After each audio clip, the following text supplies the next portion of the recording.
നമസ്കാരം. അജയന്റെ രണ്ടാം മോഷണം എന്ന ചിത്രത്തിന്റെ 24-ാം ദിവസത്തെ കേരള ബോക്സ് ഓഫീസ് കളക്ഷൻ റിപ്പോർട്ടാണ് എന്നൊരു വീഡിയോ ഭാഗത്ത്.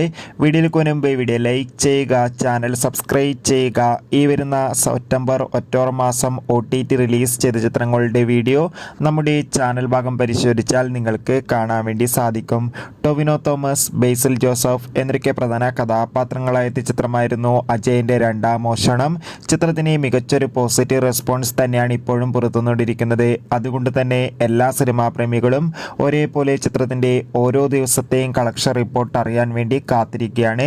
ചിത്രത്തിന് 24-ാം ദിവസവും മികച്ചൊരു ബുക്കിംഗ് തന്നെയാണ് കേരളത്തിൽ നടക്കുന്നത്. അതുകൊണ്ട് തന്നെ 24-ാം ദിവസം മാത്രം ചിത്രത്തിന് ഏകദേശം 1.5 കോടിക്ക് മുകളിൽ കളക്ഷൻ നേടിയെടുക്കാൻ വേണ്ടി സാധിക്കുമെന്നാണ് ട്രാക്കിംഗ് റിപ്പോർട്ടുകൾ സൂചിപ്പിക്കുന്നത്. എന്തായാലും ചിത്രത്തിന്റെ കൂടുതൽ ബോക്സ് ഓഫീസ് കളക്ഷൻ റിപ്പോർട്ടിനായി നമുക്ക് കാത്തിരിക്കാം. ചിത്രം കണ്ടവരുടെ അഭിപ്രായം കമന്റ് ചെയ്യാൻ വേണ്ടി ശ്രമിക്കുക.